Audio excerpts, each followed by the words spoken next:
जय हिंद साथियों, मैं कुमार और आप देख रहे हैं real knowledge world. Social science class 10th model set ये पार्ट 2 होगा। और इसके पहले जो है ना मॉडल सेट 1 आप लोगों को मिल चुका है, तो उसको भी आप जरूर देखिएगा, क्योंकि आपके एग्जाम्स में जो है ना मॉडल सेट से सवाल काफ़ी लड़ते रहते हैं। तो मॉडल सेट पार्ट 2 का फर्स्ट सवाल आपके स्क्रीन पे। पहला सवाल,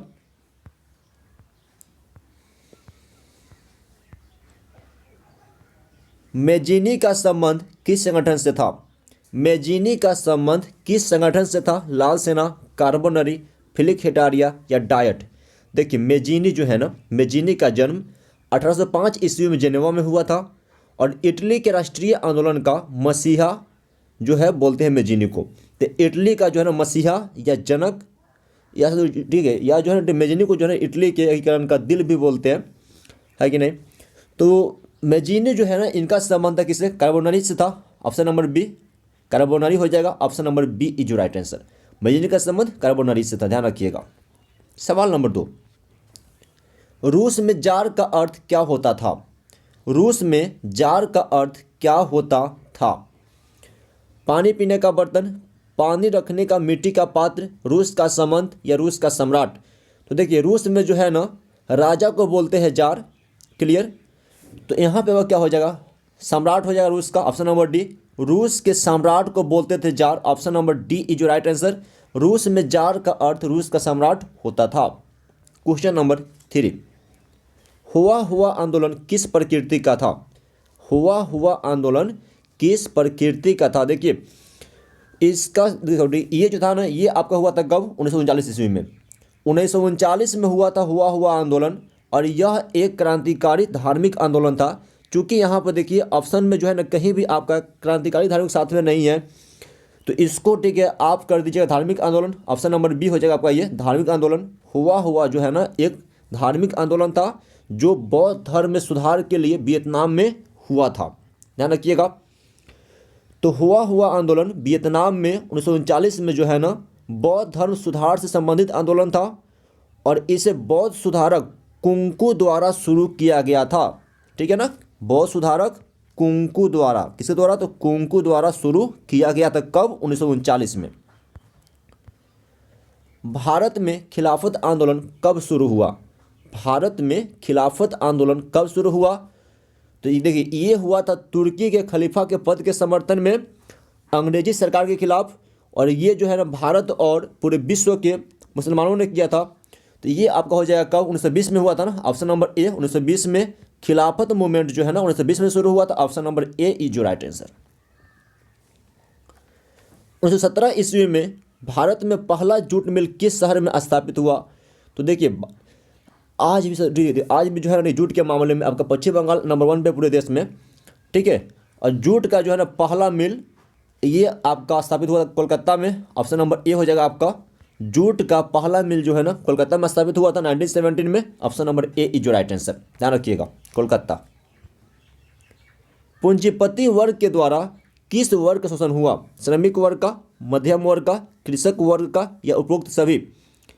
तो देखिए, औद्योगिकरण के बाद से जो है ना पूंजीपति वर्ग के द्वारा सबसे अधिक जो है ये श्रमिक वर्ग का शोषण हुआ। अब ऑप्शन नंबर ये हो जाएगा श्रमिक वर्ग का। सबसे अधिक जो है ना पूंजीपति वर्ग के द्वारा श्रमिक वर्ग के लोगों का शोषण हुआ। ऑप्शन नंबर ए इज जो राइट आंसर। क्वेश्चन नंबर 7 है आपका, प्राचीन काल में किस स्थल मार्ग से एशिया और यूरोप का व्यापार होता था? सूती मार्ग, रेशम मार्ग, उत्तर पथ या दक्षिण पथ? तो देखिए, प्राचीन काल में जो है ना रेशम मार्ग से, किसे? तो रेशम मार्ग से जो है ना एशिया और यूरोप का व्यापार होता था। ऑप्शन नंबर बी इज जो राइट आंसर। प्राचीन काल में जो है ना रेशम मार्ग से एशिया और यूरोप का व्यापार होता था, ध्यान रखिए, रेशम मार्ग। गुटेनबर्ग ने सर्वप्रथम किस पुस्तक की छपाई की? कुरान, गीता, हदीस या बाइबल? देखिए, छापाखाना का आविष्कार गुटेनबर्ग ने किया था। और ये जर्मनी के मेंज नगर के रहने वाले थे गुटेनबर्ग। कुरान जो है ना, कुरान ये मुसलमानों का काफ़ी पवित्र ग्रंथ है, कुरान, क्लियर। गीता से गीता, रामायण और महाभारत ये सब जो है ना हिंदू का क्या पवित्र ग्रंथ है। हदीस जो है ना, हदीस ये भी मुस्लिम लोगों का क्या मतलब समझिए कि पवित्र पुस्तक ही है। और बाइबल जो है ना ये ईसाई धर्म के लोगों का पवित्र पुस्तक है। तो गुटेनबर्ग के जो है ना छापाखाना, तो गुटेनबर्ग छापाखाना में सबसे पहले बाइबल की छपाई की गई थी। ऑप्शन नंबर डी हो जाएगा आपका, ये ऑप्शन नंबर डी। गुटेनबर्ग ने सबसे पहले सर्वप्रथम बाइबल की छपाई की थी। Option number D is your right answer. राष्ट्रपिता के नाम से किसे जाना जाता है? राजा राम मोहन राय, महात्मा गांधी, दादा भाई नौरोजी या भारतेंदु हरिश्चंद्र? बताइए इनमें से किसे जो है ना राष्ट्रपिता भी कहा जाता है? तो राष्ट्रपिता कौन? महात्मा गांधी ना, option number B, Mahatma Gandhi को बोलते हैं राष्ट्रपिता, फादर ऑफ नेशन। और देखिए गांधी जी को जो है ना सबसे पहले सुभाष चंद्र बोस ने राष्ट्रपिता कहा था, और सबसे पहले जो है ना रविन्द्रनाथ टैगोर ने इनको महात्मा कहा था। तो ऑप्शन नंबर बी हो जाएगा आपका, राष्ट्रपिता Mahatma Gandhi. Option number B is your right answer. कौन सा सामाजिक वर्ग बुद्धिजीवी वर्ग के रूप में उभर कर आया? तो ये उद्योगपति वर्ग, पूंजीपति वर्ग, श्रमिक वर्ग या मध्यम वर्ग? कौन सा सामाजिक वर्ग बुद्धिजीवी वर्ग के रूप में उभर कर आया? तो ये हो जाएगा आपका मध्यम वर्ग। ऑप्शन नंबर डी, मध्यम वर्ग जो है ना बुद्धिजीवी वर्ग के रूप में उभर करके आया। Option number D is your right answer. अगला प्रश्न, जब हम लैंगिक विभाजन की बात करते हैं तो हमारा अभिप्राय होता है। ये सवाल काफ़ी महत्वपूर्ण, ठीक है ध्यान रखिएगा। दो ऑप्शन नीचा है जिसको ठीक है आपको एक बार में दिखा नहीं सकते हैं, माफ कीजिए इसके लिए, थोड़ा सा और छोटा करते हैं। चलिए, जब हम लैंगिक विभाजन की बात करते हैं तो हमारा अभिप्राय किससे होता है? ऑप्शन नंबर ए, स्त्री और पुरुष के बीच जैविक अंतर। ऑप्शन नंबर बी, समाज द्वारा स्त्रियों और पुरुषों को दी गई असमान भूमिकाएं। ऑप्शन नंबर सी, बालक और बालिकाओं की संख्या का अनुपात। और ऑप्शन नंबर डी, लोकतांत्रिक व्यवस्था में महिलाओं को मतदान का अधिकार न मिलना। ठीक है, अब देखिए जब हम लैंगिक विभाजन की बात करते हैं तो उस समय जो है ना हमारा अभिप्राय समाज द्वारा स्त्रियों और पुरुषों को दी गई असमान भूमिकाएं से होता है। Option number B is your right answer. समाज द्वारा स्त्रियों और पुरुषों को दी गई असमान भूमिकाएं। ठीक है, आज भी देखते हुइएगा कि समाज में जो है ना बेटा और बेटी में अंतर, ठीक है, जो है ना कई फैमिली में आज भी होता है जो कि कहीं से सही नहीं है। तो समाज द्वारा स्त्री और पुरुषों को जो असमान भूमिकाएं दी गई है उनके बीच जो भेद होता है ना, जो अंतर होता है, उसी को बोलते हैं लैंगिक विभाजन। Option number B is your right answer. सवाल अपने आप में काफी महत्वपूर्ण, ध्यान रखिएगा। क्वेश्चन नंबर 12, निम्नलिखित में कौन संघ राज्य की विशेषता नहीं है?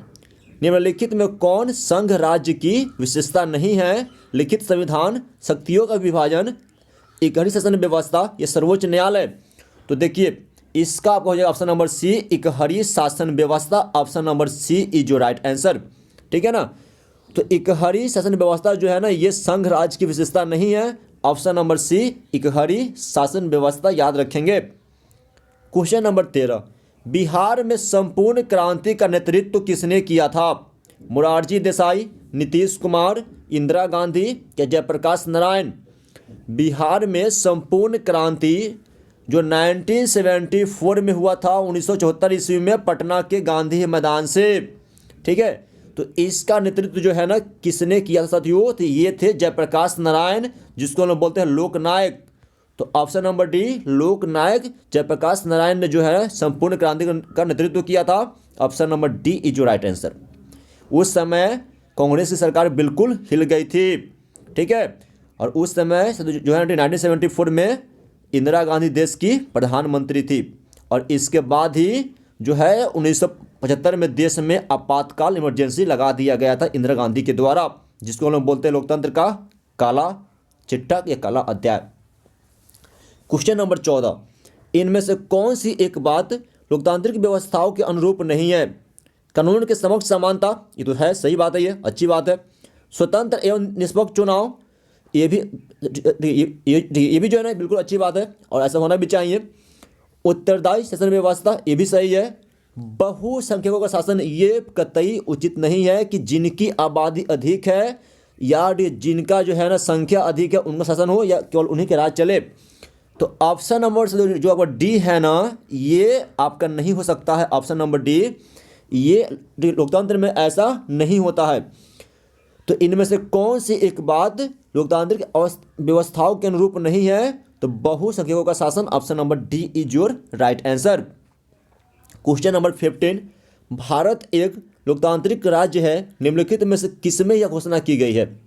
भारत एक लोकतांत्रिक राज्य है, निम्न में से किसमें यह घोषणा की गई है? प्रस्तावना में, प्रियम्बल, पाठ में, या कानूनी पुस्तक, या नागरिक शास्त्र?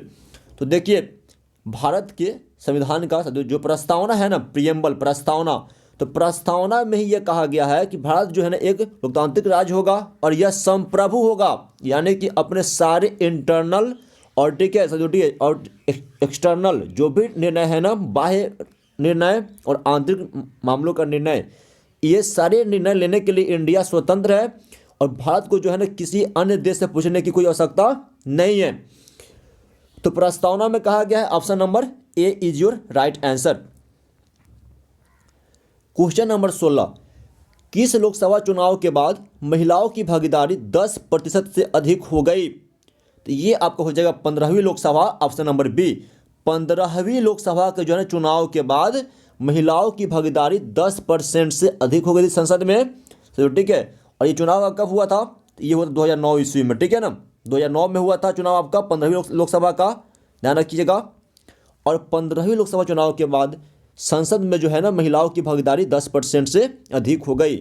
देखिए वर्तमान में जो है एट प्रेजेंट, ठीक है, अभी जो है ना 17वीं लोकसभा चल रहा है, क्लियर। और अभी जो है ना वर्तमान में जो है ओम बिरला जो है ना 17वीं लोकसभा के अध्यक्ष है। कौन? तो ओम बिरला वर्तमान में आपका 17वीं लोकसभा चल रहा है, मई 2019 से। क्वेश्चन नंबर 17, निम्नलिखित में से कौन राष्ट्रीय दल है? इनमें से कौन जो है ना एक राष्ट्रीय पार्टी है? जनता दल यूनाइटेड, तीरछाप, जिसके अध्यक्ष अभी नीतीश कुमार जी है, डीएमके या एलजेपी लोक जनशक्ति पार्टी, या भारतीय जनता पार्टी बीजेपी? इनमें से कौन एक राष्ट्रीय पार्टी साथियों? तो ये आपको हो जाएगा बीजेपी, भारतीय जनता पार्टी जो है ना, ठीक है साथियों, ये राष्ट्रीय पार्टी, ध्यान रखिएगा। 6 अप्रैल 1980 को जो है ना अटल बिहारी वाजपेयी, तो ठीक है, अटल बिहारी वाजपेयी और लाल कृष्ण आडवाणी ने बीजेपी का स्थापना किया हुआ था। और कमल का फूल छाप जो है ना इसका क्या चुनाव चिन्ह है बीजेपी का। तो बीजेपी जो है ना एक राष्ट्रीय पार्टी है, ठीक है, कांग्रेस भी है, ध्यान रखिएगा, बहुत सारा है। क्वेश्चन नंबर 18, लोकतंत्र का प्राण किसे कहा गया है? राजनीतिक दलों को, सामाजिक दल को, मानवीय दल को, या नागरिक दल को? लोकतंत्र का प्राण किसे कहा गया है? तो ये आपको हो जाएगा ऑप्शन नंबर ए, राजनीतिक दलों को, option number A is your right answer, ठीक है ना। अगला सवाल, भारत में संघ एवं राज्य के बीच अधिकारों का विभाजन कितनी सूचियों में हुआ है? 3, 2, 1 या 4? बताइए, भारत में संघ एवं राज्य यानी केंद्र एवं राज्य के बीच जो है ना अधिकारों का विभाजन कितनी सूचियों में हुआ है? तो ये हो जाएगा 3 सूचियों में। देखिए भारतीय संविधान का जो 7वीं अनुसूची है ना, उसमें संविधान की 7वीं अनुसूची में केंद्र और राज्य के बीच अधिकारों का बंटवारा किया गया है और इसके लिए 3 सूचियां हैं, संघ सूची, राज्य सूची और समवर्ती सूची। कौन कौन? संघ सूची, राज्य सूची और समवर्ती सूची। तो option number A is your right answer, 3 सूचियों में हुआ है। अगला सवाल, निम्नलिखित में कौन लोकतंत्र में रंग भेद के विरोधी नहीं थे?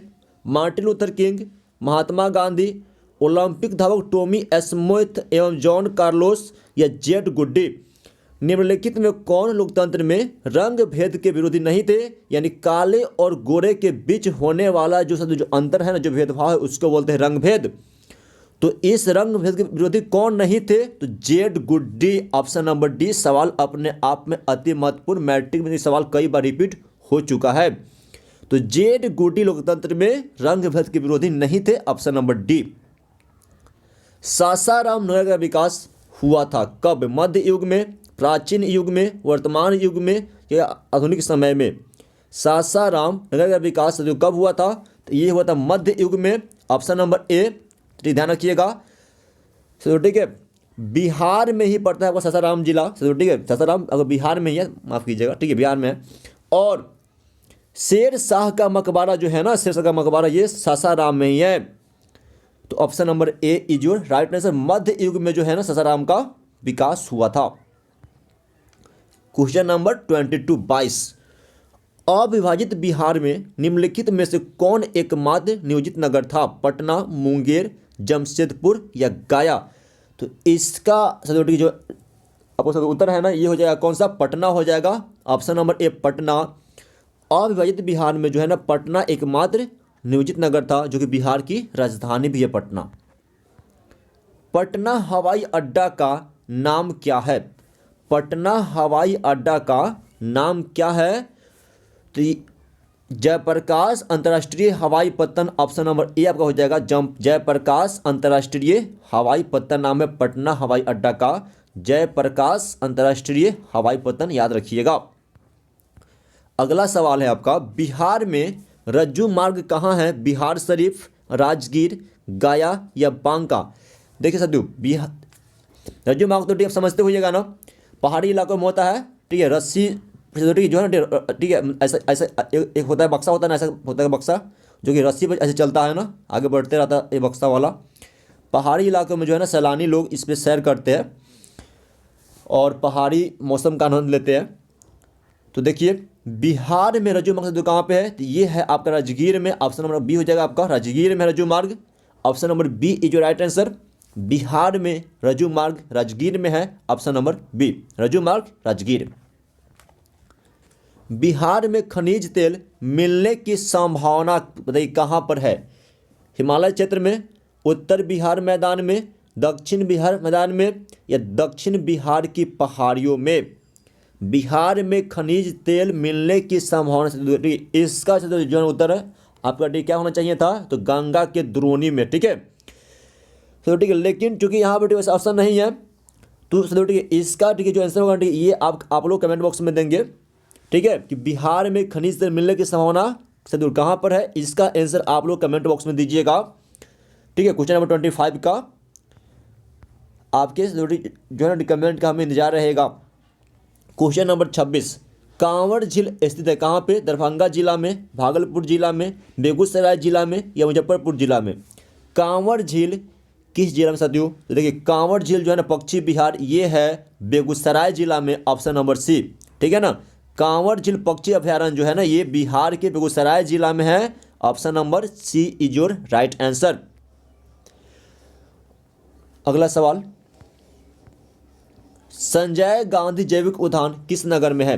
संजय गांधी जैविक उद्यान किस नगर में स्थित है? तो ये है पटना में। ऑप्शन नंबर डी, ठीक है ना। पटना में से पटना में जो है ना चिड़ियाघर उसी का नाम है संजय गांधी जैविक उद्यान। Option number D is your right answer. अगला सवाल, निम्नलिखित में कौन सड़कों का एक वर्ग नहीं है? पूर्व पश्चिम गलियारा, एक्सप्रेसवे, स्वर्णिम चतुर्भुज राजमार्ग या सीमांत सड़कें? इनमें से कौन जो है ना सड़कों का एक वर्ग नहीं है? ठीक है, इसका उत्तर क्या हो जाएगा? तो पूर्व पश्चिम गलियारा। ऑप्शन नंबर ए, ठीक है। पूर्व पश्चिम गलियारा जो है ना सड़कों का एक वर्ग नहीं है। Option number A is your right answer. देखिए सड़क विकास हेतु बनाई गई नागपुर सड़क योजना 1944 से 54 के अनुसार इंडिया में 4 प्रकार की सड़कें होती है। पहला राष्ट्रीय राजमार्ग, दूसरा प्रांतीय या क्षेत्रीय राजमार्ग, तीसरा जिला सड़कें और चौथा ग्रामीण सड़कें। ऑप्शन नंबर ए हो जाएगा पूरा पश्चिम गलियारा जो है ना सड़कों का कोई वर्ग नहीं है। जिस देश का राष्ट्रीय आय अधिक होता है वह देश कहलाता है क्या? तो उसको बोलते हैं विकसित। ऑप्शन नंबर बी डेवलप्ड बोलते हैं। जिस देश का राष्ट्रीय आय अधिक होता है उसको बोलते हैं विकसित देश। ऑप्शन नंबर बी, जैसे America, England, France, India, China, ठीक है, ये जो है ना ये आपका है विकासशील देश। इंडिया, चाइना ये सब विकासशील देशों में आते हैं, जबकि इंग्लैंड, फ्रांस, अमेरिका, जापान ये सारे डेवलप्ड कंट्री विकसित देश है। भारत के किस राज्य की प्रति व्यक्ति आय सर्वाधिक है? तो ये हो जाएगा गोवा। ऑप्शन नंबर डी, ठीक है ना, गोवा का प्रति व्यक्ति आय सर्वाधिक है। ऑप्शन नंबर डी, ठीक है, जबकि सबसे कम है किसका? तो बिहार का। निम्नलिखित में कौन मुद्रा का कार्य नहीं है? विनिमय का माध्यम, मूल्य का मापक, मूल्य संचय या उत्पादन। देखिए साथियों, ठीक है, मुद्रा के 4 महान कार्य होते हैं, ठीक है, माध्यम, मापन, संचय और भुगतान। देखिए उत्पादन जो है ना, उत्पादन ये मुद्रा का कार्य नहीं है, तो ऑप्शन नंबर यहाँ पर डी हो जाएगा, उत्पादन मुद्रा का कार्य नहीं है, option number D is your right answer. Bharat का केंद्रीय बैंक कौन है? भारत का केंद्रीय बैंक कौन है? जैसे ये हो जाएगा reserve bank of India, option number a reserve bank of India. RBI जो है ना, आरबीआई ये भारत का केंद्रीय बैंक है और इसकी स्थापना 1 अप्रैल 1935 को की गई थी और 1 जनवरी 1949 को आरबीआई का राष्ट्रीयकरण हुआ था, इसका नेशनलाइजेशन हुआ था। अगला प्रश्न, ऊर्जा का मुख्य स्रोत क्या है? कोयला, पेट्रोलियम, विद्युत या इनमें सभी? ऊर्जा का मुख्य स्रोत क्या है? कोयला भी है, पेट्रोलियम भी है, विद्युत भी है, यानी कि ऑप्शन नंबर डी इनमें सभी हो जाएगा, option number D is your right answer. ऊर्जा का मुख्य स्रोत कोयला, पेट्रोलियम, विद्युत सभी है। अगला सवाल, पार्ले समूह के थम्स अप ब्रांड को किस बहुराष्ट्रीय कंपनी ने खरीद लिया? पार्ले समूह के थम्स अप ब्रांड को किस बहुराष्ट्रीय कंपनी ने खरीद लिया? Coca Cola, LG, Reebok, Nokia. साथियों ठीक, देखिए पार्ले समूह के जो थम्स अप ब्रांड है ना, इसको किसने खरीद लिया? तो कोका कोला ने। किसने? कोका कोला ने खरीद लिया, option number A is your right answer, Coca Cola ने खरीद लिया। अगला सवाल है, निम्नलिखित में किसे बाढ़ से सबसे अधिक हानि होती है? फसल को, पशुओं को, भवनों को या उपरोक्त सभी को? निम्नलिखित में किसे बाढ़ से सबसे अधिक हानि होती है? देखिए साथियों, ठीक है, बाढ़ से जो है ना नुकसान आपका फसल को भी है, पशु को भी है, ठीक है, भवनों को भी है, यानी सभी हो जाएगा, option number D is your right answer. बाढ़ से हानि फसलों को भी होती है, पशुओं को भी होती है, भवनों को भी होती है, यानी सभी हो जाएगा। सामान्य संचार व्यवस्था के बाधित होने का मुख्य कारण क्या है? केबल का टूट जाना, संचार टावरों की दूरी, टावरों की ऊंचाई में कमी, इनमें से कोई नहीं। तो सामान्य संचार व्यवस्था के बाधित होने का मुख्य कारण तो क्या है? तो केबल का टूट जाना, ऑप्शन नंबर ए केबल का टूट जाना। आग से जलने की स्थिति में किस प्राथमिक उपचार की आवश्यकता है? तो ठंडा पानी डालना चाहिए, ऑप्शन नंबर ए, ठीक है। आग से जले हुए जो है ना स्थान पर तुरंत ठंडा पानी डालना चाहिए, या जो है ठीक है पैर या ठीक हाथ को जहाँ पे जला हुआ है उसको ठंडा पानी में ही डालकर छोड़ दीजिए। अगला सवाल है, भूकंप केंद्र के ऊर्ध्वाधर पृथ्वी पर स्थित केंद्र को क्या कहते हैं? भूकंप केंद्र के ऊर्ध्वाधर यानी कि ठीक है पृथ्वी के जो है अंदर में जहाँ पे भूकंप का केंद्र है उसके जस्ट ऊपर सामने पृथ्वी के पर स्थित केंद्र को क्या कहते हैं साथियों? तो उसको बोलते हैं अधिकेंद्र, ऑप्शन नंबर बी। भूकंप केंद्र के ऊर्ध्वाधर पृथ्वी पर स्थित केंद्र को अधिकेंद्र बोलते हैं, option number B is your right answer. Bihar का कौन सा क्षेत्र बाढ़ से प्रभावित है? पूर्वी बिहार, दक्षिणी बिहार, पश्चिमी बिहार या उत्तरी बिहार? देखिए साथियों दक्षिणी बिहार जो है ना बिहार का, ठीक है, यहाँ पर ठीक है जो है ना प्रत्येक वर्ष सूखा पड़ता है, जबकि साथियों ठीक है बिहार का जो उत्तरी हिस्सा है ना, उत्तरी बिहार वाला, यहाँ पे जो है प्रत्येक वर्ष बाढ़ आती है, ठीक, नेपाल की जो है ना कोसी नदी उसके थ्रू। तो देखिए कौन सा जो क्षेत्र है ये बाढ़ से प्रभावित है? तो ये हो जाएगा उत्तरी Bihar, option number D is your right answer, ठीक है। बिहार का जो उत्तरी हिस्सा है ना, उत्तरी बिहार वाला, ये बाढ़ से प्रभावित है, क्योंकि यहाँ पे कोसी नदी जो है प्रत्येक वर्ष बाढ़ लाती है, इसीलिए कोसी नदी को बिहार का शोक कहते हैं, मौन ऑफ द बिहार। निम्नलिखित में कौन मानव जनित आपदा है? सांप्रदायिक दंगे, आतंकवाद, महामारी या उपयुक्त सभी? बताइए इनमें से कौन सा जो है ना मानव जनित आपदा है? देखिए दंगा भी है, ठीक है, आतंकवाद भी है, ठीक है, महामारी भी है, यानी कि ये बस सभी हो जाएगा, option number D is your right answer. सांप्रदायिक दंगे, आतंकवाद, महामारी, सभी क्या है आपका? तो ये सभी आपका क्या है, मैन मेड डिजास्टर है, मानव जनित आपदा है। तो ठीक है, आई होप कि ये वीडियो जो है आपके लिए यूजफुल रहा होगा। Please like the video, subscribe the channel and press the bell icon. जय हिंद, जय भारत, वंदे मातरम।